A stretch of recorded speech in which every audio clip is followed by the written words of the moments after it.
Hello students, welcome to the e-learning class. Now we are going to discuss the chapter Forms of Business Organization. The topic is the Joint Hindu Family Business.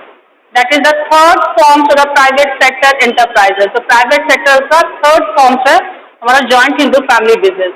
In this Joint Hindu Family Business, first we know what is the meaning of Joint Hindu Family Business, what are the features of Joint Hindu Family Business, what are the merits and the demerits of this business. ठीक है, तो joint Hindu family business में क्या क्या उसके meaning है, क्या features, merits and demerits we all discuss in this topic. तो as we know the sole proprietorship means single owner of the business. Partnership minimum 2 maximum 50 members to make a partnership form.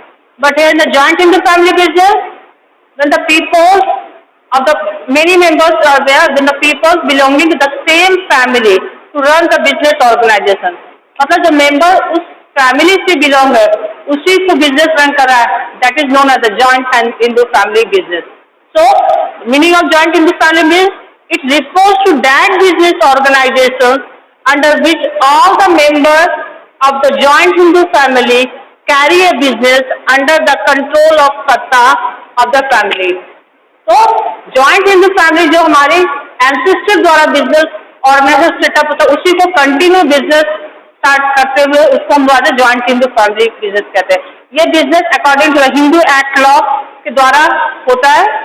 Hindu act law के द्वारा ये business start हुआ और इसमें हर जो main members होता है जो बिजनेस कंट्रोल किसके है, karta is the head member of the family. जो head member of the family है वही इस बिजनेस के all the decisions were taken by the karta. मतलब जो head member of the family रहेगा वो मालिक रहेगा business organ and other members वे the working as a partners of this member of the family. मतलब when the any business organization run by the member of the same family, मतलब same family से जो business organisation run throughout the ancestors, मतलब throughout the year पीढ़ी दर पीढ़ी वो business start हुआ, उसे हम लोग जॉइंट हिंदू फैमिली बिजनेस कहते हैं. तो इसमें क्या था, जॉइंट हिंदू फैमिली बिजनेस में क्या था, one of the main head of the member is the कर्ता. जो हेड फैमिली मेंबर्स होता है वो रहता है कर्ता, who is the main of the business organization. All the management decisions were taken by the karta. Other members were not also able to search about the account, what is the profit and loss of the business organization. मतलब जो दूसरा जो members हैं जो इनसे जो छोटे रहते हैं उन लोगों का कोई वो अदर्स मैनेजमेंट डिसीजन में कोई डिसीजन नहीं ले सकते, क्या प्रॉफिट है अकाउंट भी नहीं शो करते. There only members to share the life profit of the organisation. ठीक है, उन लोगों को सिर्फ प्रॉफिट से मतलब है और जो भी फाइनल डिसीजंस है वो will take the head member of the family has take the final decisions of the business organisation. तो जॉइंट हिंदू फैमिलीज में all the members of the family, मतलब सब members, only the male member not the female members. In the joint Hindu family according to Hindu act law only the male members should be become the member of the joint Hindu family business organization. Except under the 1956 Act के तहत में ये आया था कि अगर किसी wife के हस्बैंड का डेथ हो गया और उसका कोई अगर मेल सक्सेसर नहीं है, then the wife will become the member of the joint Hindu family organization. Clear? तो joint Hindu families में क्या था, only male members were given the membership of the organization. Karta is the head who controls all the management decisions. He gives the shares and profit according to their capital they are invested. All the members of the organization. तो जो भी family member है, जो भी final decision है करता करे head member of the family, others are the working partners of the business organisation. Clear? तो जॉइंट हिंदू फैमिलीज में मीन्स हमारा जो according to Hindu act law द्वारा बनाया गया है, उस एक्ट लॉ द्वारा ये बिजनेस ऑर्गेनाइजेशन हमारा सेटल हुआ है और उसी तरह उसको स्टार्ट किया गया और उसके द्वारा ही वो कंटिन्यू हो रहा है. ठीक. तो joint Hindu family, have you got the meaning of joint Hindu family business? Now next come to the features of joint Hindu family business. तो first features of joint Hindu family business is operating according to the Hindu law. तो कोई भी जो भी business organisation operate हो रहा है वो सिर्फ हिंदू लॉ एक्ट के तहत ही वो बिजनेस ऑर्गेनाइजेशन चल रहा है। इसमें कोई अलग से रजिस्ट्रेशन नहीं होता है। अकॉर्डिंग टू हिंदू लॉ में जो चीज लिखा गया है उसी को वो फॉलो किया जा रहा है। क्या क्या फॉलो किया, बहुत सारा है, जैसा females member will be not the member of the organisation. कुछ जो हमारी जो लड़कियां हैं तो वो हमारे प्रॉपर्टीज में कोई हिस्सा नहीं रहेगा, ठीक है। और even after the death of her husband, wife के हस्बैंड के डेथ होने के बाद, then only the, अगर उसके कोई मेल चाइल्ड नहीं है, then the wife will become the member of the joint Hindu family organization। Clear? तो यहाँ पर जो भी ऑपरेटिंग सिस्टम है वो हिंदू लॉ के द्वारा, जो हिंदू लॉ में लिखा गया है उसी के द्वारा ये बिजनेस ऑर्गेनाइजेशन रन कर रहा है। Clear? Next that is the management by karta. तो all the management decisions taken by the कर्ता। कर्ता is the head member of the family। head member of the family को हम लोग कर्ता बोलते हैं, ठीक है। जो फैमिली का सबसे हेड है वो हमारा कर्ता है, ठीक है। तो जो भी डिसीजन है मैनेजमेंट का, final decision way taken by the कर्ता। मतलब जो भी बिजनेस ऑर्गेनाइज वेदर किस तरह से चलाना है, कैसे चलाना है, मीटिंग होगा, लेकिन जो फाइनल डिसीजन का approval is given by the कर्ता। अगर इसने फाइनल कर दिया कि हाँ इस डिसीजन से बिजनेस ऑर्गेनाइज इतना कैपिटल इन्वेस्ट करना, ये प्रॉफिट शेयरिंग सबको मिलना चाहिए, तो all things are decided upon the karta. Clear? तो in the joint Hindu family business, karta is the main partner of the members of this business organization। Clear? Next, that is a limited liability। Limited liabilities means here again हम लोग liabilities के बारे में पढ़ा था partnership में, unlimited liability and limited liability. Limited liability means हमारी जो लाइबिलिटी एक लिमिट है, लेकिन यहाँ पर क्या है, जॉइंट हिंदू फैमिली बिजनेस में भी जो others members of the family हैं, कर्ता को छोड़ के, जो हेड मेंबर्स ऑफ फैमिली छोड़ के जो अदर मेंबर्स है they have a limited liability. Only the कर्ता हैड ए अनलिमिटेड लाइबिलिटी। जो हेड मेंबर है, जो मेन मालिक है, उसको अनलिमिटेड लाइबिलिटीज है, लेकिन other members of the business joint Hindu family business organisation have a limited liability.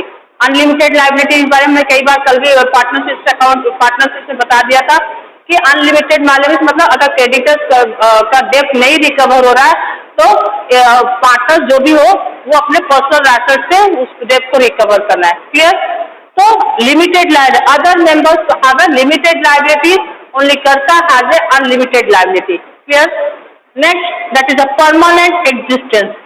Permanent existence कैसे हो रहा? Features of the one of the features of the joint in the family business, क्योंकि ये पीढ़ी दर वो business आ रहा है, जो बिजनेस हमारे एंसेस्टर द्वारा है, उसके बाद उसके लड़के कर रहे, लड़के के बाद उनके पोते कर रहे, फिर उसके बाद उनके बच्चे कर रहे, तो ये एंसेस्टर द्वारा हमारा बिजनेस पीढ़ी दर पीढ़ी चला रहा, तो इसलिए ये हमारा बिजनेस परमानेंट एग्जिस्टेंस है। मतलब कई पुस्तों से वो बिजनेस हमारा कंटिन्यू चल रहा है, तो इसमें कोई भी डिसॉल्व नहीं हो सकता। अगर ये फॉर्म को कभी भी डिसॉल्व नहीं कर सकता, किसी का डेथ भी हो जाए या कोई अंदर रीजन से फॉर्म को डिसॉल्व करना चाहे तो यहाँ पर फॉर्म डिसॉल्व नहीं हो सकता है। यहाँ पर आपका जो फैमिली बिजनेस है वो कंटिन्यू, कोई इसको मेंबरशिप से अलग भी नहीं हो सकता। इस बिजनेस में जो रहना, जिसको रहना वो रहेगा, इससे तो अलग भी नहीं हो सकते बिजनेस से कि हम क्या अपना दूसरा बिजनेस है। He has to be a member of the joint family business। It is one of the oldest business। ये बहुत पहले से बिजनेस स्टार्ट हो रहा था।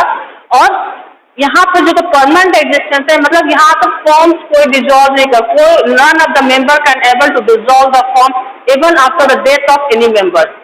अगर किसी का डेथ भी हो जा रहा है तो वो मेंबरशिप वो फॉर्म्स डिसॉल्व नहीं कर सकते। अगर किसी का डेथ हो रहा है, मेल मेंबर्स किसी देता तो उसके वाइफ है, उसके बच्चों को as a partner, as a forms के शेयरिंग रेशियोज में उसे दिया जा रहा है। Clear? That is a permanent existence. Membership by the birth, तो यहाँ पर क्या है, मेंबरशिप फॉर्म्स का कैसे हो जा रहा है? जब भी किसी घर में और बच्चे जॉइंट हिंदू फैमिली बिजनेस में किसी भी बच्चे का जन्म हुआ, उस समय से automatically he will become the member of this joint Hindu family business organization। मतलब यहाँ पर रजिस्ट्रेशन नहीं करना है कि आप मेंबर बने हो joint Hindu family business as a partner, but at the time of the birth he was automatically become the members of the joint Hindu family business organization। ठीक है? जैसे जन्म से ही उसका मेंबरशिप उस बिजनेस के नाम से जुड़ जाता है, उस प्रॉफिट से, कि इनका ये भी इस बिजनेस के एज अ मेंबर्स डिक्लेयर किया। Only male members, only male members. Another features of the joint Hindu family is the male member. Only male member can only become the member of the joint Hindu family organization. No female higher person. Female मतलब कोई लड़की या मतलब जो लड़की होती है वो as a joint Hindu family business में कोई मेंबर्स नहीं बन सकती है. Even wives will become the member of the joint Hindu business organization if their husband was died and if she has no male successor. अगर उसके पास कोई उनका लड़का ना रहा और उनके हस्बैंड का डेथ हुआ तभी wife in that case the wife to become the member of joint Hindu family business. और ये एक्ट कब आया था? ये एक्ट आया 56 में. ये एक्ट आया था अकॉर्डिंग टू हिंदू लॉ. पहले नहीं था. 1956 में ये किया गया कि जब अगर किसी पत्नी का हस्बैंड डाइड हो जाए तब उस समय ये अकॉर्डिंग टू हिंदू लॉ में वो member as a joint Hindu family business organisation as a member बन सकती है. क्लियर? Now registration. तो there is no need for the registration in the joint Hindu family business. यहाँ पर रजिस्ट्रेशन की कोई जरूरत नहीं क्योंकि पीढ़ी दर पीढ़ी हमारा बिजनेस स्टार्ट आ रही है एंसेस्टर्स द्वारा. तो यहाँ पर रजिस्ट्रेशन की जरूरत नहीं है. वो हमारे जो भी बिजनेस पहले से settle according to their Hindu law ये बिजनेस हमारा स्टार्ट होता है और उसी के द्वारा ये कंटिन्यूस हो रहा है. Clear? So these are the features of the joint Hindu family business, and among the features we will get the merits and demerits of the joint Hindu family business. Clear? इस features से हम लोग को merits और demerits मिलेगा. That means the advantage and the disadvantage of joint Hindu family business. Now let's look the merits of the joint Hindu family business. हम उसको क्या क्या advantage है joint Hindu family business से. First, easy to start. Easy to start means इसमें आज registration जरूरत नहीं है. आज हिंदू एक्ट लॉ द्वारा जो भी हिंदू एक्ट है उसके द्वारा ही बिजनेस हम लोग स्टार्ट करते हैं. हमारे पूर्वजों द्वारा स्टार्ट किया है. जो भी मेल सक्सेसर आ रहे हैं उस बिजनेस को कंटिन्यू करना है. इसको नया से स्टैब्लिश नहीं करना है. नया तो कोई बस इसमें कैपिटल इन्वेस्ट कर सकते हैं और न्यू वर्किंग पॉलिसी और मैनेजर स्किल्स अप्लाई कर सकते हैं. लेकिन कभी भी इसको स्टार्ट कर सकते हैं. ऐसा नहीं कि हम उसके लिए रजिस्ट्रेशन चाहिए, गवर्नमेंट की परमिशन चाहिए. तो ये सब चीज नहीं है. So one of the main and important advantage of joint Hindu family business that it is easy to start. Clear? Secrecy. Secrecy here. Again, the secrecy means all the decisions regarding the accounts, whether the company is earning profit or loss, that was laid only to the कर्ता, मतलब head member of the family. जो head member of the family है, जो भी accounts है वो किसी को शो नहीं करेंगे. हमारी कंपनी को क्या प्रॉफिट हो रहा है क्या लॉस, वो उनके पास ही रहे. वो जितना चाहेंगे शेयर ऑफ प्रॉफिट अपने मेंबरशिप्स में डिवाइड करेंगे. तो जो भी डिसीजन है, जो भी अकाउंट्स का डॉक्यूमेंट है, तो सब कर्ता के पास है. वो किसी और को शो करने की जरूरत नहीं है. तो यहाँ से हमारा क्या जा रहा है, हमारा सीक्रेटली हमारा डॉक्यूमेंट सेफ हो रहा है. कोई भी चीज लीकेज नहीं हो रहा है. इससे हमारी कंपटीशन हम लोग कर सकते हैं. क्योंकि बहुत लोग ऐसा था कि कोई ऐसा टेंडर फाइल होता है जो किसी के बाद लीकेज हो रहा था, हमारा फाइल टेंडर नहीं पा रहा. तो ये चीज होता है जो भी document regarding the business organ we kept under by karta. तो कर्ता के पास सब फाइल्स डॉक्यूमेंट्स रहता है. No other members there have the documents regarding this business organisation. Clear? तो ये भी एक है बहुत इंपॉर्टेंट पॉइंट है जो सीक्रेट है. हमारे documents kept as a secret. Clear? Now, third is a direct control with customers. तो as a all members खुद का बिजनेस है तो members will have a direct control with the customers. मतलब वो अपना जो भी प्रोडक्शन वो डायरेक्ट कस्टमर से कर. इसमें कोई मिडिल मैन ब्रोकर्स नहीं होता कि हमारे मार्केट को हमारा प्रोडक्शन जो भी हो आप कहीं आ जाके सेल कर. तो he has a direct control over the customer. In the joint in the family business, the कर्ता has a direct, he deals the customers directly. कि हमारा प्रोडक्ट कैसा लगा, आपको कैसा लगा, कैसा सेल्स इंक्रीज. तो ये इसके साथ वो डायरेक्टली कस्टमर के साथ है. जो भी अमाउंट है कि आप कितने अमाउंट में गुड सोल्ड करें, तो ये हमारे कस्टमर से वो डायरेक्टली लिंक रहते हैं. इसमें कोई भी मिडिल मैन नहीं रहेंगे. क्या?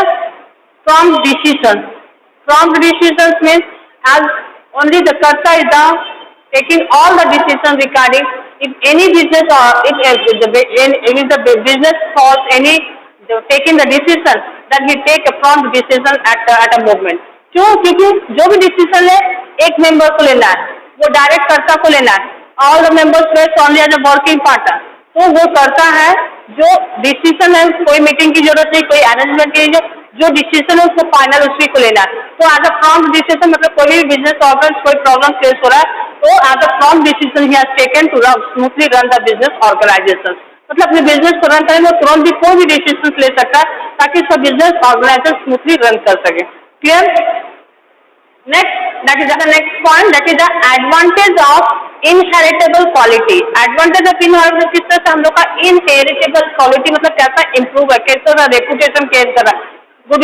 क्योंकि ये बिजनेस जो हमारा joint Hindu family business organisation है ये पीढ़ी दर पीढ़ी एंसेस्टर से 1 जनरेशन के बाद नेक्स्ट मेंबर जो आ रहा है वो बिजनेस को कंटिन्यू कर रहा है। कंटिन्यू करके वो क्या है उस बिजनेस का ideal tradition of the family जो हो रहा है वो इंक्रीज हो रहा है, उनको जो ट्रेडिशन ऑफ द फैमिली वो इम्प्रूवमेंट हो, जिससे हमारा क्या है एंसेस्टर्स का रिपुटेशन इंक्रीज हो रहा है। एंसेस्टर का रिपुटेशन मतलब वही बिजनेस कंटिन्यू हम लोग कर रहे हैं, उससे हमारा क्या होता है कि हमारी खानदानी बिजनेस का गुडविल और इमेज बढ़ रहा है। तो इनहेरिटेबल क्वालिटी मतलब जो हमारी इनहेरिटेबल क्वालिटी है वो इम्प्रूव हो रही है, हमारा बिजनेस का नाम हो रहा है, हमारे एंसेस्टर्स के नाम हो रहे, मतलब हमारे जैसे नाम होता है कि उसका नाम का उसका बिजनेस नाम हो रहा है, तो वो एक नाम होता है जैसे कोई भी जगह अगर बहुत ही ऊंचे आदमी का तो उसका नाम होता है कि पुश्तैनी धन से उनका इतना बिजनेस ग्रोथ हुआ है। तो वो चीज है कि हमारे एडवांटेज ऑफ इनहेरिटेबल क्वालिटीज में होता है कि हमारे जो पीढ़ी दर पीढ़ी जो बिजनेस ऑर्गेनाइजेशन को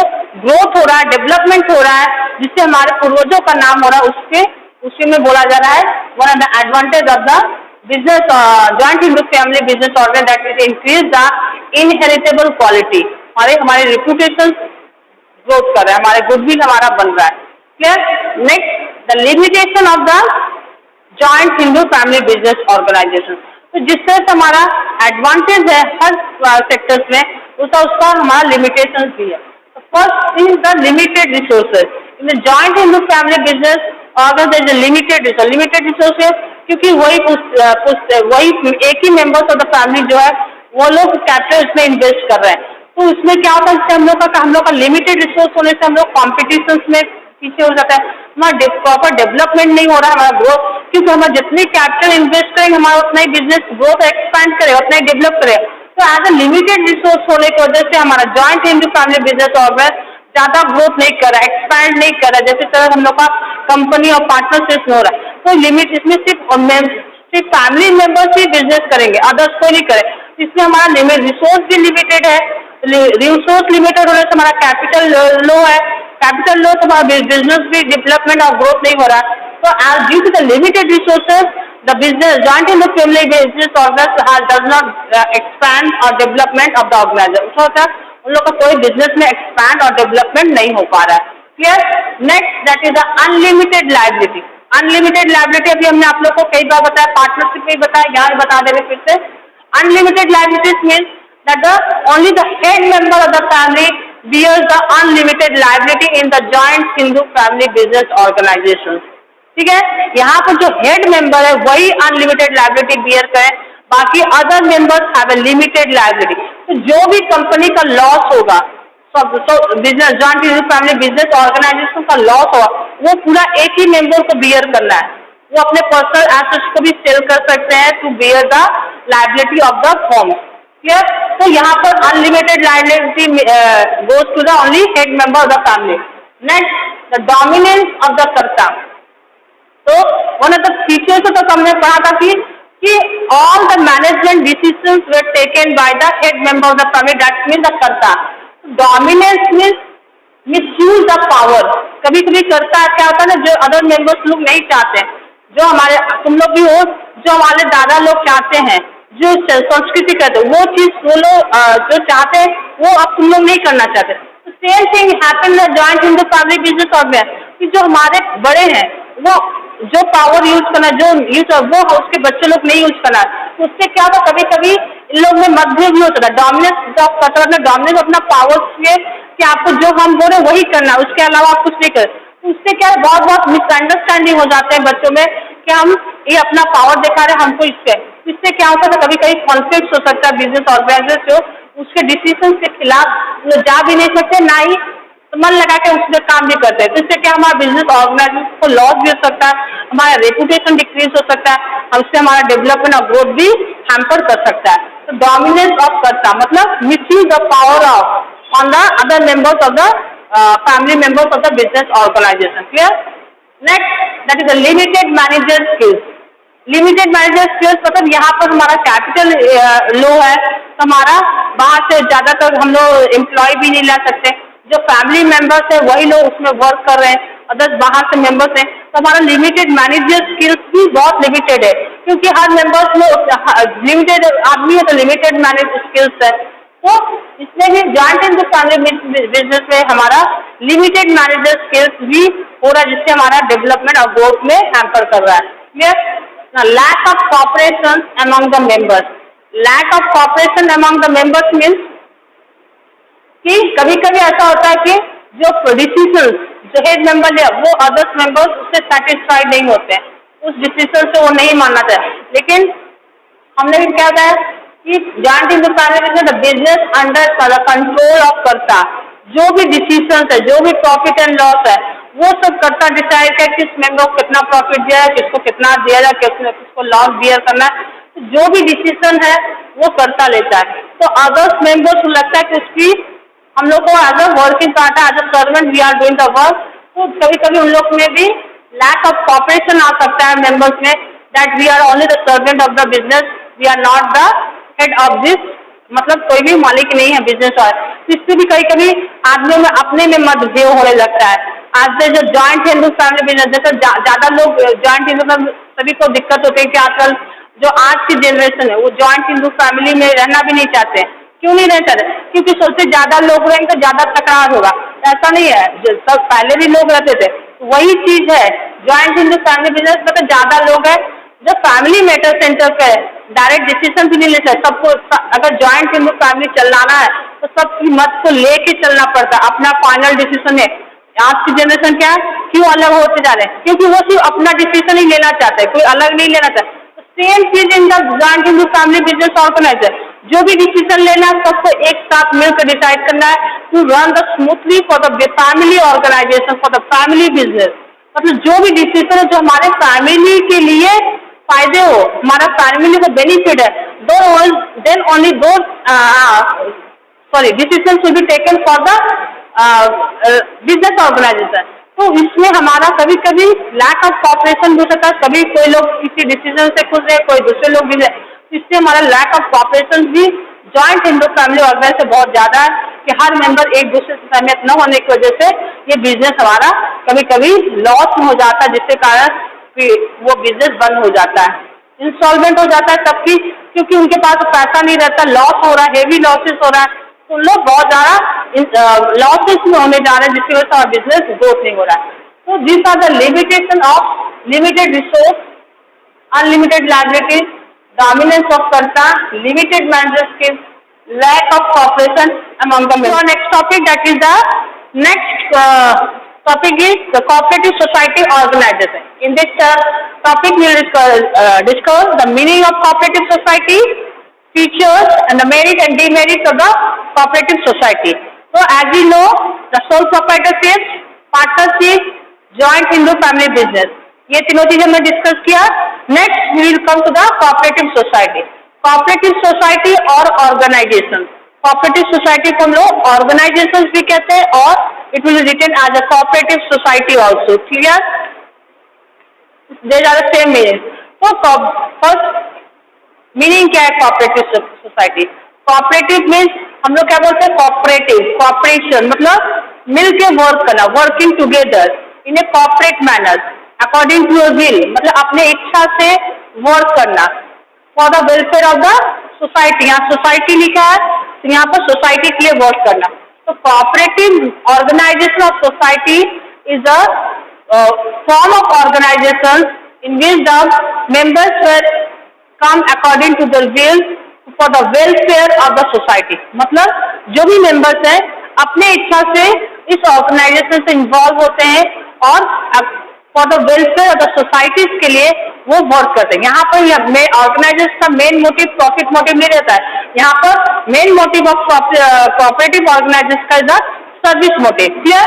तो कोऑपरेटिव मतलब तुम लोग भी जानते हैं कि सुने होंगे कोऑपरेटिव सोसाइटी क्या, जहाँ पर हम लोग को गुड्स को एट अ चीप रेट से मिलता है। ठीक है, तो उसके बारे में हम लोग डिस्कस करेंगे, क्या है फीचर्स है, क्या मेरिट्स है, क्या व्हाट आर द डीमेरिट्स। ठीक है, तो कोऑपरेटिव सोसाइटी और ऑर्गेनाइजेशन में कॉपरेशन मीन वर्किंग कलेक्टिवली, मतलब मिलजुल के वर्क करना, जिससे पार्टनरशिप में कितने पार्टनर्स होते हैं, इसमें कोऑपरेटिव सोसाइटीज में भी पार्टनर्स होते हैं, वो डिस्कस करेंगे फीचर्स में बाद में कि कितने कोऑपरेटिव सोसाइटी कितने मेंबर्स हो सकते हैं। ठीक है, तो कॉपरेशन मीन्स वर्किंग कलेक्टिवली, मतलब यहाँ पर वर्क कलेक्टिवली मतलब एक साथ मिलजुल कर एक दूसरे के साथ देकर वर्क करना।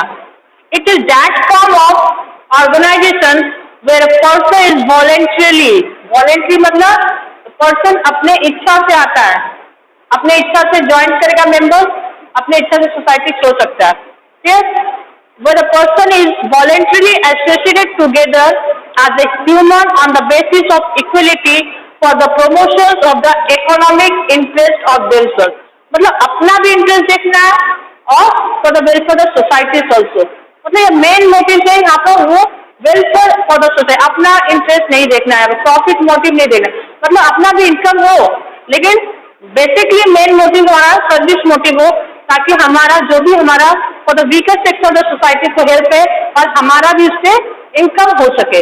तो cooperative society means a working collectively in which more than, मतलब कोऑपरेटिव वर्किंग कलेक्टिवली, यहाँ पर कितने लोग कोऑपरेटिव सोसाइटी फॉर्म कर सकते हैं। तो कोऑपरेटिव सोसाइटी फॉर्म को लेकर एक अलग सा नियम होता है, उसके लिए भी एक रजिस्ट्रेशन होता है। Cooperative society we have to need a registration, तो उसको भी हम बताएंगे इसके बारे में। तो कोऑपरेटिव सोसाइटी का मतलब जहाँ पर 10 से या 15 से ज्यादा लोग मिलकर एक साथ वर्क करें to perform for the welfare of the society, that is known as the cooperative society. Now, whether the cooperative society or cooperative organizations need a registration or not, तो जिससे जो पार्टनरशिप में हम लोग का था, हम लोग को रजिस्ट्रेशन जरूरी नहीं है, that depend upon the partners कि हम लोग रजिस्टर कराएं या ना रखा। लेकिन यहाँ पर हमारे कोऑपरेटिव सोसाइटी और cooperative organisation there is compulsory and mandatory for the registration. So registration is mandatory under the cooperative society under the Act of 1912.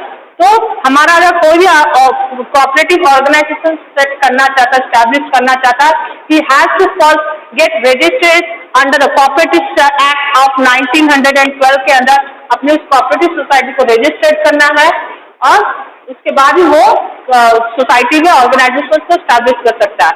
और कोऑपरेटिव ऑर्गेनाइजेशन स्टैब्लिश करने का at least minimum 10 members are required for starting the cooperative society, मतलब cooperative society establish के at least 10 member की जरूरत होती है। और ये कैपिटल कहाँ से मिलता है कोऑपरेटिव सोसाइटी को? जो भी मेंबर्स इसमें इंक्लूड होते हैं वो अपना कैपिटल अपने साथ लेकर, so all the members bring a capital along with them when they are entering in the cooperative society. Clear? और इसमें क्या है, और क्या है, मेंबरशिप हो गया, रजिस्ट्रेशन हो गया, और इसमें वॉलेंट्री, इसमें कोई जबरदस्ती नहीं कि आप इसमें जबरदस्ती इन्वॉल्व हो, आपका इच्छा है आप कोऑपरेटिव सोसाइटी में इन्वॉल्व हो सकते हो, अगर नहीं है you can not involve. Clear? तो इसके लिए इसका रजिस्ट्रेशन कंपल्सरी है, without registration you will not enter in the cooperative society. तो ये गवर्नमेंट अंडर में आपको रजिस्ट्रेशन लेना है, then only we have to, and at least we have 10 members, 10 member होना जरूरी है, बिना 10 के आपको कोऑपरेटिव सोसाइटी फॉर्म नहीं कर सकते, और the partners have to bring a capital along with them, उसके साथ अपना कैपिटल भी अरेंजमेंट करेंगे। तो वो हो गया रजिस्ट्रेशन के बारे में। तो कोऑपरेटिव सिस्टम में हमारा सोसाइटी में रजिस्ट्रेशन भी जरूरी है। ठीक है, now we will come next to the features of cooperative society. तो अभी हमने जो डेफिनेशन छोड़ा उसके से हम लोग फीचर्स निकाल सकते हैं। क्या निकाल सकते हैं कि हम लोग को रजिस्ट्रेशन जरूरी है, कितने मेंबर्स लाना है, किस तरह से सर्विस मोटिव है कि प्रॉफिट मोटिव है, क्या लिमिटेड लायबिलिटी। तो we will discuss about the features of the cooperative. The features of the cooperative society is voluntary membership, legal status, limited liability, control, service motive and disposal surplus. So we will discuss one by the point. What are the features of the cooperative society? First is the voluntary membership. Voluntary membership means क्या होता है, अभी हमने बताया ना, cooperative society में according to the will of the members, if they want to join the cooperative society, they will join.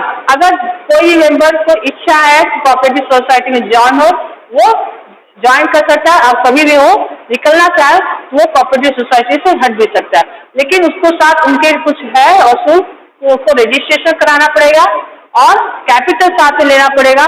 Then we have to become the members of the cooperative or the member organization. Clear? तो voluntary membership मतलब यहाँ पर कोई भी member आप cooperative society में join हो सकते हैं. इसमें कोई फोर्सफुली नहीं है कि आप कोई इन्वॉल्व होना है, आपकी इच्छा है, you have to enter in the membership. Clear? The first feature of cooperative society that any member are voluntary free to join the membership of the cooperative society. Next feature is the legal status. Legal status means here no organization can be settled without the registration under the Act of 19. हमने बताया था ना, registration mandatory है, यहाँ पर registration mandatory है. Cooperative organisation form करने के लिए आपको इसका रजिस्ट्रेशन लेना है. तो for get established the cooperative society, we have to get registered under the Act of 1912. Under the Cooperative Society Act, the society must be registered. लेकिन जब registered होने के बाद after the society or organization get registered under the Act of 19, the person will get a separate legal entity. मतलब वो एक अलग legal entity पा सकता है कि वो कोऑपरेटिव के नाम से अपना पर्सनल एसेट्स भी खरीद सकता है. मतलब फॉर्म रजिस्टर्ड होने के बाद जैसे ही कंपनी रजिस्टर्ड हो जाएगा, कोऑपरेटिव सोसाइटी रजिस्टर्ड हो जाएगा, तो जो पर्सन उसमें इन्वॉल्व है मेंबरशिप में, उन लोगों को क्या बेनिफिट मिलेगा, वो फॉर्म्स के नाम पर अपने पर्सनल एसेट्स भी ले सकते हैं, लाइब्रेरी लोन भी टेक कर सकते हैं. तो ये सब बेनिफिट होगा. मुझे ऐसे कानून की निगाह से सेपरेट लीगल एंटिटी मतलब उसको एक अलग लीगल एंटिटी मतलब एक लीगल वैल्यू दिया जा रहा है कि as a members you can purchase of assets for a personal asset, purchase assets for a personal use. ठीक है, पर्सनल यूज के लिए भी एसेट्स कर सकते हो. लाइबिलिटीज भी आप एज अ रहना तो आप एज अ लोन लेके पे कर सकते हो. ठीक है, तो ये होता है हमारा लीगल स्टेटस, दैट इज कानून की निगाह में आपका एक सेपरेट लीगल एंटिटी बन गया है. Next that is the limited liabilities. Limited liabilities, here limited liability means all the members have a limited liability.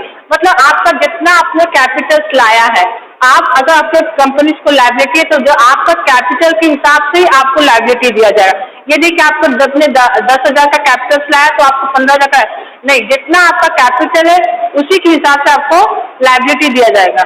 और next point that is the control features of one of the next features of the cooperative society, that is control. Controls means here the cooperative organization set by more than 10 members.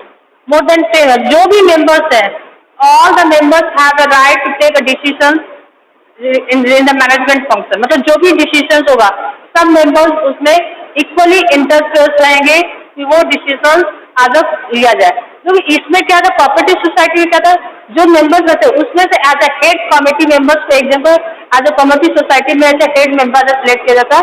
तो उस member का जो decision होता है वो सब member से पूछ के किया जाएगा कि अगर are you agree to for the final decision और नॉट. मतलब आपको एक वोटिंग दिया जाएगा कि आप पर्टिकुलर डिसीजन पर ना, मतलब एक पर्सन का एक ही वोट है, ऐसा नहीं कि आप ज्यादा कैपिटल इन्वेस्ट करें तो आपको ज्यादा वोट दिया जाए. तो ये नहीं देखा जा रहा. जो कंट्रोलिंग पावर्स है हर मेंबर्स के अंदर हैंड में है.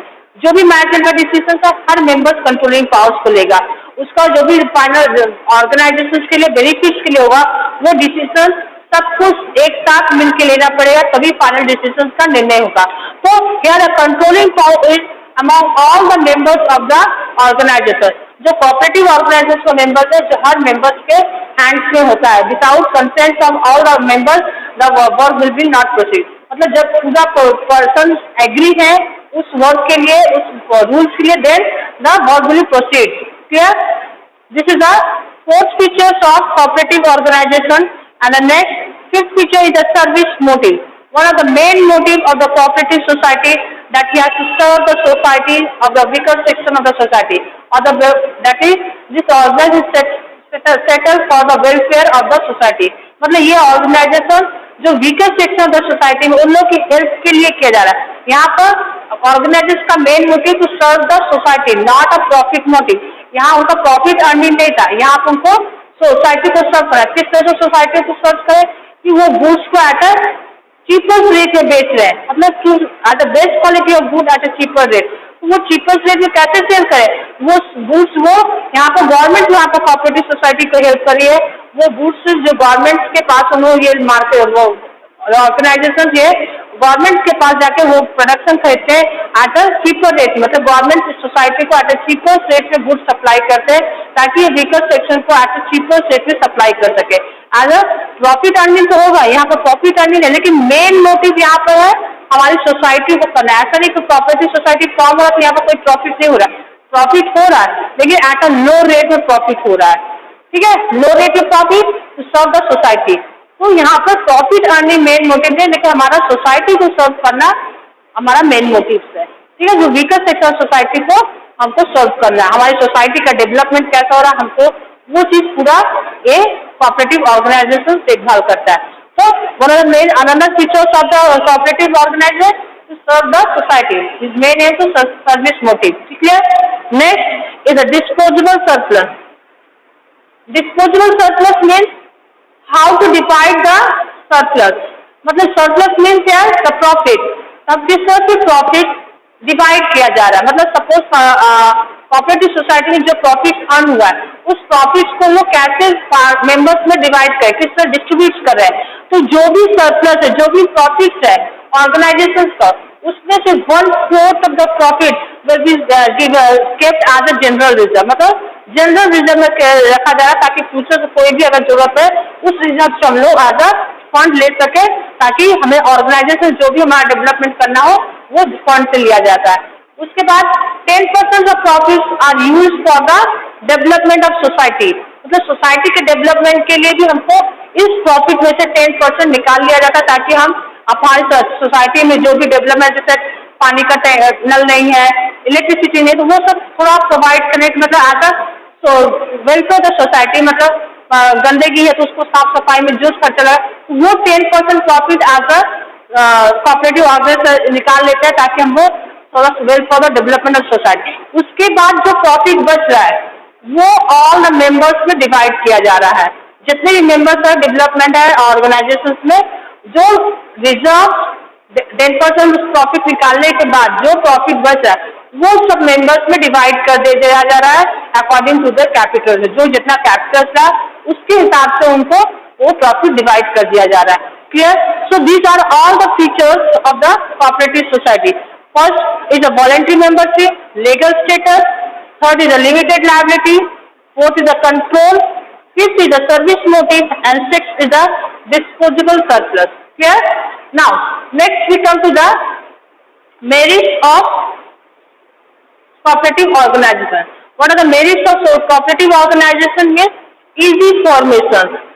मतलब ये society at a easy form में बन सकता, कोई भी अगर कोऑपरेटिव सोसाइटी में हमने बताया था as a minimum 10 members required to form the organization, तो कोई भी 10 मेंबर्स एक साथ मिलकर इस ऑर्गेनाइजेशन को स्टार्ट कर सकता है। But he have to get registered under the cooperative society act of 1912, मतलब इसमें आपको एक रजिस्ट्रेशन लेना पड़ेगा और कोई भी 10 आदमी इसको फॉर्म कर सकते हैं और उसके बाद मिनिमम 10 और maximum 100 members are required for forming the cooperative organization. Clear?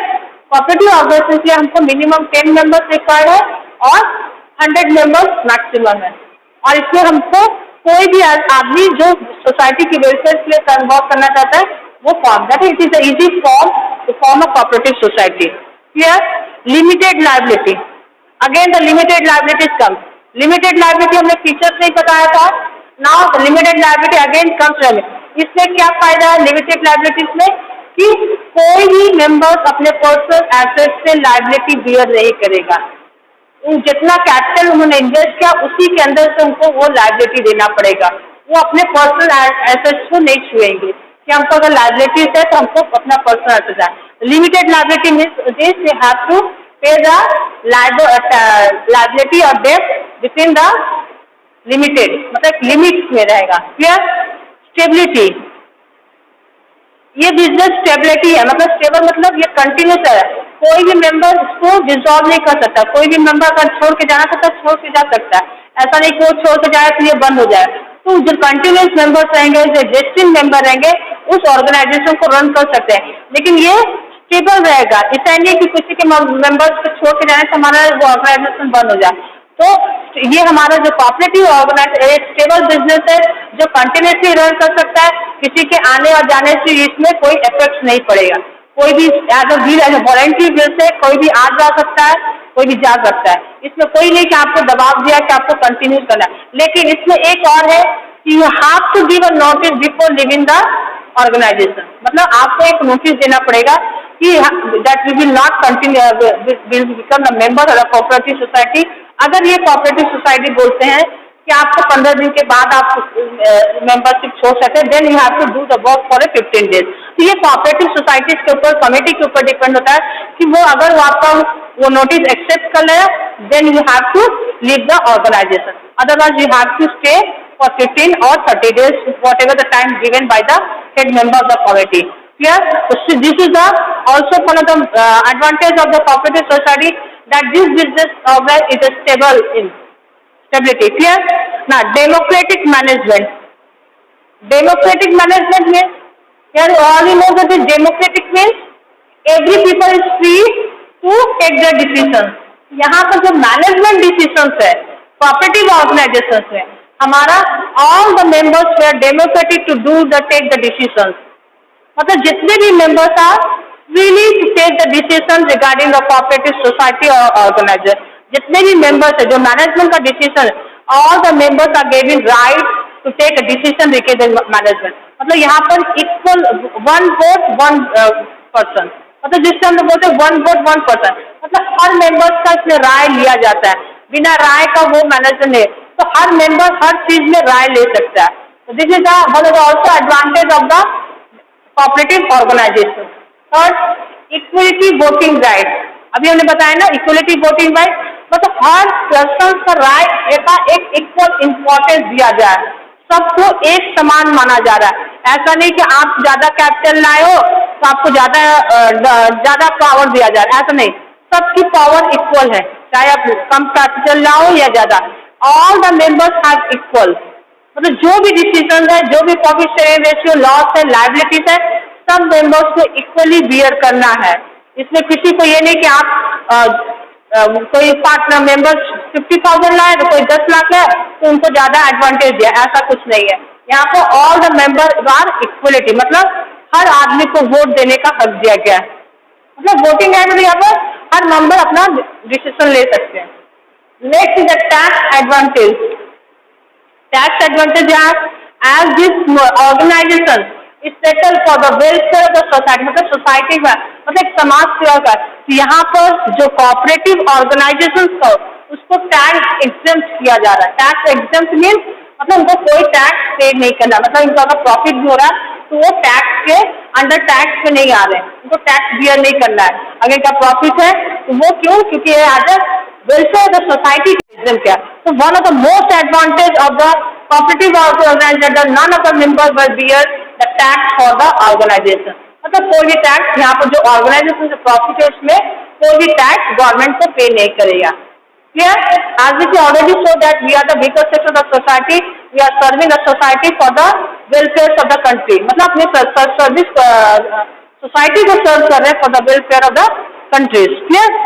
Next, the supply of goods at a cheaper rate. Another advantage of cooperative society that it supplies the goods at a cheaper rate. इसका main M है कि हम weaker section को, क्योंकि weaker section में सिर्फ ऐसा नहीं को अपने गुड्स को हर सब, तो कोऑपरेटिव सोसाइटी का मेन एम है वो सब गुड्स सप्लाई करे एट अ चीपर रेट, ताकि जो गरीब है, जो वीकर सेक्शन सोसाइटी है, वो उस गुड्स को ऑफर कर सके, ताकि उस गुड्स को ले सके। तो इनका भी एक मेन एम है एडवांटेज की ये गुड्स को एट अ चीपर रेट में सप्लाई करे, भले उस गुड्स को मार्केट में कॉस्ट ज्यादा है लेकिन एज अ कोऑपरेटिव ऑर्गेनाइजेशन कम रेट में सेल कर रहे हैं। क्लियर? तो ये another advantage for the cooperative society to supply a good at a cheaper rate. Next, the limitation of Cooperative society is, that is a lack of capital. Lack of capital means, again, here the members has no foundation to bring amount of capital. जो आपके पास जितना capital आप उतना invest कर सकते हैं, या आपके पास कोई फाउंडेशन नहीं है, आपको इतनी कैपिटल है, तो यहाँ पर जो लिमिटेड मेंबर्स हैं वो अपने हिसाब से कैपिटल ला सकते हैं। यहाँ पर हमारा कैपिटल भी ज्यादा नहीं हो सकता है। तो cooperative society as a service motive के मोड से होता है, इसलिए यहाँ पर कोई ज्यादा इन्वेस्टमेंट भी नहीं करता है, मतलब एज ए सर्विस सोसाइटी के यहाँ पर हमारा लैक ऑफ कैपिटल भी है, बहुत कम है। हम कोऑपरेटिव ऑर्गेनाइजेशन हमारा कैपिटल ज्यादा नहीं, मोर फंड हम लोग नहीं रिकवर कर सकते क्योंकि सभी मेंबर्स अपने हिसाब से कैपिटल ले आते हैं। ठीक है ना। Lack of secrecy, lack of secrecy means yes, again we are in the discuss in the partnership और joint in the family business में, यहाँ भी लैक ऑफ सिक्रेसी, यहाँ भी जो भी डॉक्यूमेंट्स है, जो भी अकाउंट का प्रॉफिट का लॉस है, शो है, वो हर मेंबर को शो करना है। यहाँ पर कोई सिक्रेसी नहीं है कि आपका कोई अकाउंट कितना प्रॉफिट हो, आपने कितना प्रोडक्शन किया, कितना सेल किया, ये सब इसमें हर मेंबर को एज इक्वलिटी दिया गया है कि हर चीज में आपको हर चीज की जानकारी हो और हर डिसीजन में आपका डिसीजन लिया जाए। तो यहाँ पर हमारा लैक ऑफ सिक्रेसी भी है कि यहाँ कोई चीज सीक्रेट नहीं रह पाएगा। This is another disadvantage of cooperative society. Next that is incompetent management. Incompetent management मतलब यहाँ मैनेजमेंट कॉम्पिटिटिव नहीं हो रहा है। क्यों नहीं हो रहा है? क्योंकि हमारा कैपिटल इन्वेस्ट हो रहा है, तो हमारा ऑर्गेनाइजेशन नहीं ग्रोथ हो रहा है। ऑर्गेनाइजेशन में हमें जो मैनेजमेंट का डिसीजन है वो परफेक्ट नहीं है। परफेक्ट क्यों नहीं है? क्योंकि यहाँ पर इनकॉम्पिटेंट मतलब कॉम्पिटेंट मतलब यहाँ पर मैनेजमेंट जो है वो प्रॉपर डिसीजन नहीं लेता है। वहाँ पर वहाँ कोई कॉम्पिटिटिव नहीं हो रहा है मार्केट में, वो अपने फिर आज वीकर सेक्शन सोसाइटी को डेवलपमेंट करने के लिए बोला जा रहा है, इसलिए यहाँ पर मैनेजमेंट भी कॉम्पिटिटिव नहीं है। Clear? Cash trading, cash trading means जो कैश ट्रांजेक्शन हो रहा है हम लोग का, उससे क्या हो रहा है? अनदर डिसएडवांटेज क्या है? जो कि कैश हम लोग को मिल रहा है उसमें हम लोग को गवर्नमेंट का इंटरफेस भी होता है। यहाँ पर बहुत लोग पॉलिटिकल्स है, तो उसमें हमको शो करना है कि कितना हमारा प्रॉफिट हो रहा है, कितना में लॉस। तो यहाँ पर कैश ट्रांजेक्शन जो हमारा हो रहा है कोऑपरेटिव ऑर्गेनाइजेशन, वो भी एक तरह का हमको दिखा जा रहा है कि हम कितने कैश को ला रहे हैं, कितने को बेचा जा रहा है। ये हमारा जो कैश ट्रेडिंग बिजनेस है, कैश ट्रेडिंग हमारा जो हो रहा है, ये भी हमारा one of the disadvantage for the cooperative society. Clear? Next is the political interference. Political interference मतलब आज this cooperative work under the government undertaking, मतलब ये जो कोऑपरेटिव सोसाइटी जो भी प्रोडक्शन ले रहा है हमारे गवर्नमेंट से सब प्रोडक्शन ले रहा है, ये प्राइवेट सेक्टर से कोई नहीं। लेकिन कोऑपरेटिव गवर्नमेंट से ले रहा है लेकिन प्राइवेट सेक्टर से होगा। लेकिन यहाँ पर क्या पॉलिटिकल इंटरफेरेंस क्या कि जो गवर्नमेंट आता है, सपोज गवर्नमेंट फॉर्म तो 5 years के होता है, नेक्स्ट ईयर जो न्यू गवर्नमेंट फॉर्म हो रहे हैं तो वो अपना न्यू मेंबर्स ला रहे हैं, तो वहाँ पर पॉलिटिकल इंटरफेरेंस हो जा रहा है। वो पहला जो पॉलिटिकल मेंबर्स जो दिए थे, जो भी रूल्स और राइट्स बनाए थे, वो चेंज होकर नया रूल्स राइट्स आ गया। इससे क्या आ रहा हमारा, इससे भी हमारा ऑर्गेनाइजेशन से बहुत ज्यादा इफेक्ट पड़ रहा है पॉलिटिकल इंटरफेरेंस से, कि हर पॉलिटिकल अपना ही रूल्स लगाएगा, क्या पॉलिसी चेंज करना था तो ये पॉलिटिकल पर डिपेंड कर रहा है। तो इससे भी हमारा जो कोऑपरेटिव सोसाइटी है पॉलिटिकल इंटरफेरेंस से भी बहुत हैम्पर कर, जिससे हमारा डेवलपमेंट और ग्रोथ नहीं हो पा रहा है। क्लियर?